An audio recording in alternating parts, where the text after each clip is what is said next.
Dhaabbileen barnoota olaanoo fi miidiyaaleen dhaloota naamusa qabu ijaaruu irratti hojjetuun biyya mootummaa jadduu ijaaruu waan mogguu isaanii bahu akka qaban ministeera nageenyaa Binnaal Andu'aalam diidonsaniiru. Ijaarsa biyyaa bu'uurawaa marii yaada jedhuun ministeerri nageenyaa fi tajaajila oduu Itoophiyaa waliin qopheessaniin marii sunillee magaalaa Finfinneetti adeemsifameera. Marii sarratti hayyootiin dhaabbilee barnoota olaanoo fi ogeeyyiin miidiyaalee hirmaataniiru. Waltajjicha irratti Itoophiyaa ijaarsa biyyaa adeemsa milkeessuu fi lammiilee walii hirmaachisee cimee akka itti fufullee beeksisaniiru. Ijaarsi mootummaa biyya kahennaa tokko dhumatu waan hin teenee fi tokkummaa biyyaalessummaa lammiilee hundi mogguu isaaniitti hadaraa itti ta'uu qabaa jedhaniiru.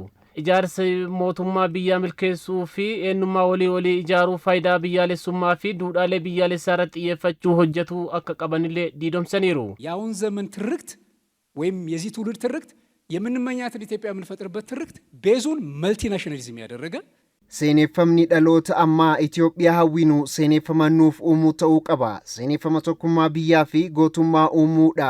Dhaloota kanaaf kan barbaachisu garaagarummaan keenya hundi kabajamuu qaba. Kanarraa kaanee biyya tokkoomte akka addunyaatti beekamtu uumuu dandeenya. Dhaabbileen barnoota olaanoo fi miidiyaaleen naamusa dhaloota irratti cimanii hojjetuun gahee mogguu isaanii bahu akka qabanullee himaniiru.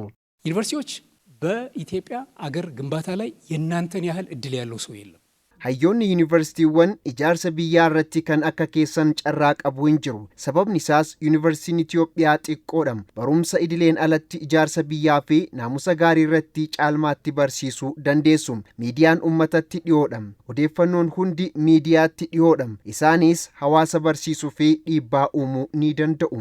Ministeer deetaan ministeera nageenyaa kati'an obbo Taayyee Danda'aa walii galtee dhugaa fi seenessa walii kamijatu Itoophiyaa walteenee ijaaruu qannaa jedhaniiru. Itoophiyaa nagaya waaraa qadduu fi badhaate ijaaruuf duudhaalee waliin nu hidhuu danda'an irratti hojjetamuu akka qabullee hubachiisaniiru. ሁላችንም ሰላም እንፈልጋለን።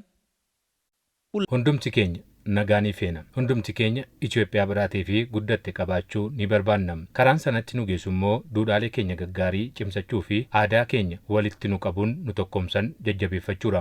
Marii san irratti maalummaa biyyaa fi duudhaalee biyyaa marii jedhuun barreeffame ka'umsaa godhatu Yuunivarsiitii Finfinneetti barsiisaa sooshaal antiroopooloojii fi qorataa kan ta'an Dr. Keeyiraaddiin Tazarraa maalummaa biyyaa kan biyyi tokko ittiin beekamtuu fi ibsituudha jedhaniiru. ሀገራዊ እሴቶች ለምን ይጠቅማሉ ብለን ስንል duudhaalee mandhalee ta'an maaliif nu barbaachisu yoo jenne eenyummaa keenya cimsachuu garaagarummaan keenya akka jirutti ta'ee dhimmoota waloo irratti waliin akka hojjennu nu taasisa.